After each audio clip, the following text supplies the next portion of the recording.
அனைவருக்கும் வணக்கம். இந்த பதிவில் பார்க்க போகிற படம் களம் காவல். படம் எப்படி இருக்குன்னு பார்ப்போம்.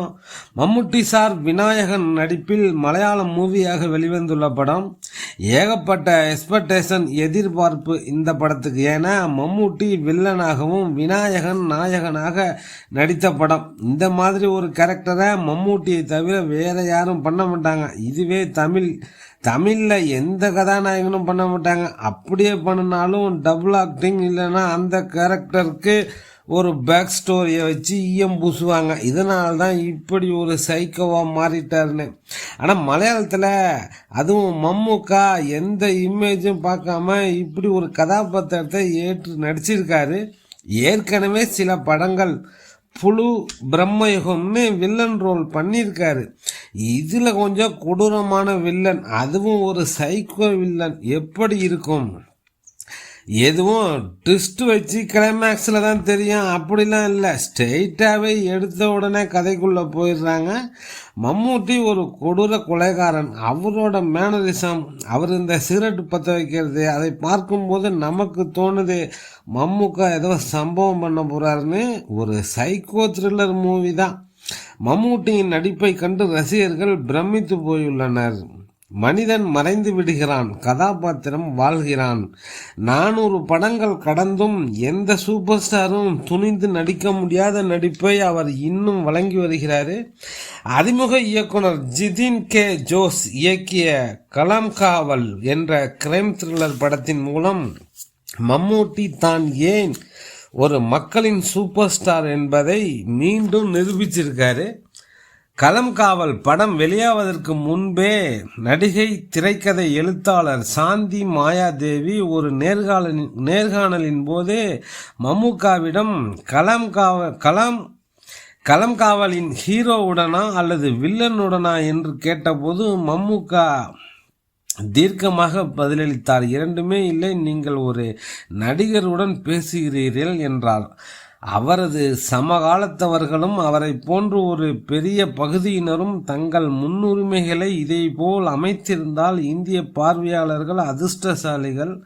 அன்பான நட்சத்திரங்கள் தங்களுக்கு நிலையற்ற அரைவேக்காட்டுத்தனமான பயனற்ற முயற்சிகளை விட இன்னும் பல மறக்க முடியாத திரைப்படங்கள், ரசிக்கும்படியாக பல கதாபாத்திரங்கள் உயிர் பெற்று திரையில் வந்திருக்கும்.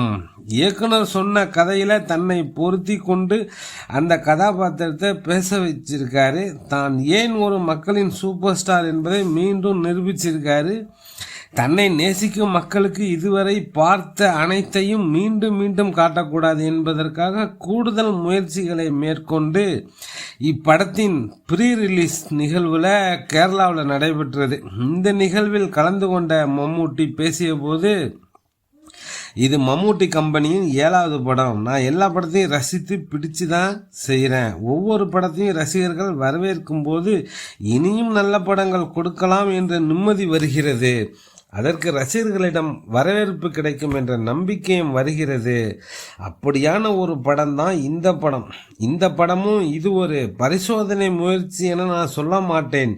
என்னுடைய கதாபாத்திரம்தான் பரிசோதனை முயற்சி. இந்த படத்தில் நான் நடித்துள்ள பாத்திரத்தை நீங்கள் எளிதில் விரும்பவோ அன்பு செய்யவோ இயலாது. ஆனால் சினிமா முடிந்த பின் இந்த கதாபாத்திரத்தை உங்களால் தியேட்டரில் விட்டுவிட்டு செல்ல முடியாது. எனக்கு இந்த படத்தில் முதலில் கொடுக்கப்பட்ட ரோல் போலீஸ் அதிகாரி பாத்திரம்தான். அதை என்னை விட சிறப்பாக விநாயகன் தான் செய்வார் என தோன்றியது. இந்த படத்தின் நாயகன் விநாயகன் தான், நானும் நாயகன் தான், ஆனால் எதிர் நாயகன். இத்தனை காலம் ரசிகர்கள் எனக்கு கொடுத்த ஆதரவு தான் இப்படியான ஒரு கதாபாத்திரத்தில் நடிக்க எனக்கு தைரியத்தை கொடுத்தது. கடந்த 45 ஆண்டுகள் உங்களை நம்பி மட்டுமே நான் இங்கே நிற்கிறேன் என்று பேசினார்.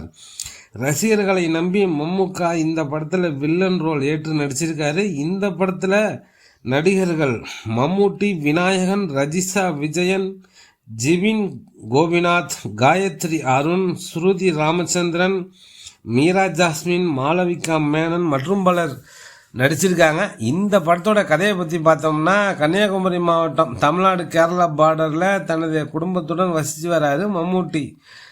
காதல் ஆசை காட்டி பெண்களை ஏமாற்றி கொலை செய்யும் ஒரு சைக்கோ குணம் படைத்த கொடூர வில்லனாகவும் இருக்காரு மம்மூட்டி. படத்தின் ஆரம்பத்திலேயே தன் வீட்டிலிருந்து கிளம்பி ஒரு பொண்ணை பார்க்க செல்றாரு. அவருடன் ஜாலியாக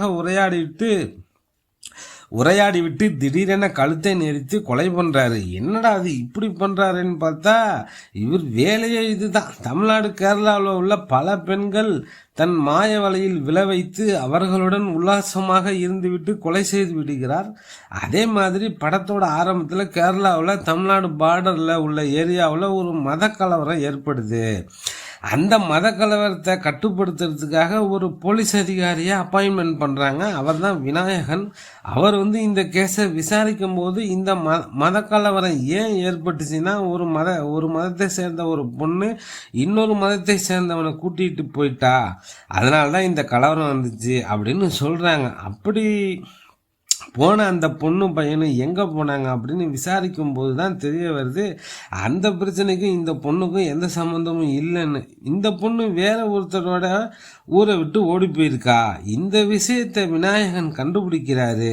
இந்த விஷயத்தை கண்டுபிடிச்சதுக்கு அப்புறம் தொடர்ச்சியாக விசாரிக்கும் போது தெரிய வருது இந்த மாதிரி பல பெண்கள் காணாமல் போயிருக்காங்க. இப்படி பல பெண்கள் காணாமல் போனதுக்கு யார் காரணம், என்ன காரணம், இப்படி யாராலையும் கண்டுபிடிக்க முடியாத இந்த கேஸை விநாயகன் கையில் எடுத்து தொலைந்து போன பெண்கள் வீட்டிற்கெல்லாம் சென்று விசாரிக்கிறாரு. அப்படி விசாரிக்கையில் ஆல்மோஸ்ட் இன்று பிடித்து விடலாம் என்று இருக்கிறையில இடைவேளையில் ஒரு ட்விஸ்ட் வருது. அப்புறம் எப்படி மம்மூட்டி பிடிபட்டாரா இல்லையா என்பதுதான் மீதி கதை.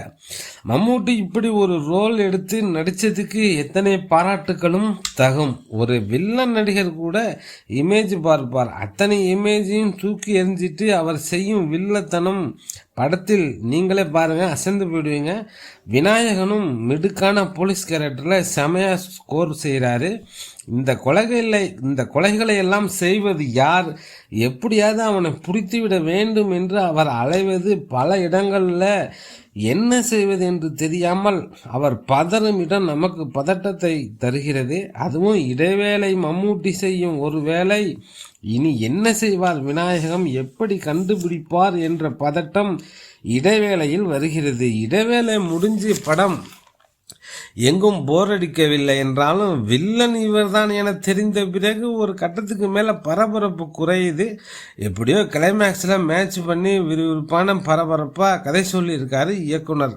மம்மூட்டி ஃபேமிலி குறித்து இன்னும் கொஞ்சம் தெளிவாக கூடுதலாக கூறியிருக்கலாம். டெக்னிக்கலாக ஸ்ட்ராங்கான சவுண்டான படத்துக்கு மியூசிக்கு ரொம்ப பிரமாதம். மம்மூட்டி அசுரத்தனமான நடிப்பு, விநாயகன் யதார்த்தமான நடிப்பு. இரண்டாம் பாதி திரைக்கதை இன்னும் கொஞ்சம் பரபரப்பாக இருந்திருக்கலாம். மொத்தத்தில் இந்த களம் காவல் த்ரில்லர் ரசிகர்களுக்கு செம விருந்து தான். மம்முக்கா ரசிகர்களுக்கு அறுசுவை விருந்து தான். மலையாளம் தெரிஞ்சவங்களுக்கு, மலையாளிகளுக்கு இந்த படம் ஒரு சம்பவம் தான். துல்கர் சல்மான் நடித்த குரூப் அப்படின்னு ஒரு படத்தை எழுதினவர் தான் ஜிதின் கே ஜோஸ், ஜிஷ்ணு ஸ்ரீகுமார். 2 பேரும் சேர்ந்து இந்த படத்தோட கதையை எழுதியிருக்காங்க. ஜிதின் கே ஜோஸ் தனியாக இயக்கியிருக்காரு இந்த படத்தை. இந்த படத்தோட கதைக்களம் கர்நாடகாவை அலற விட்ட ஒரு psycho real life character signed மோகன் அப்படின்னு ஒருத்தர், ஒரு ரியல் லைஃப் கேரக்டர். அவன் ஒரு 20க்கும் மேற்பட்ட பெண்களை கொலை பண்ணியிருக்கான். அந்த கேரக்டர்லேருந்து இன்ஸ்பயர் ஆகி இந்த படத்தோட கதையை எழுதியிருக்காங்க. இது ஒரு ட்ரூ ஸ்டோரினாலும் கொஞ்சம் சினிமாவுக்கு தகுந்த மாதிரி கொஞ்சம் கற்பனை கலந்து படமாக்கியிருக்காங்க. அடல் கண்டென்ட்லாம் கொஞ்சம் இருக்குது. UA 16+ தான். பார்க்கணும்னு நினைக்கிறவங்க பாருங்க. மம்முக்கா ரசிகர்கள் பார்த்து என்ஜாய் பண்ணுங்க. டெல்டா சவுண்ட் நண்பர்களுக்கு நன்றிகள் பல. அனைவருக்கும்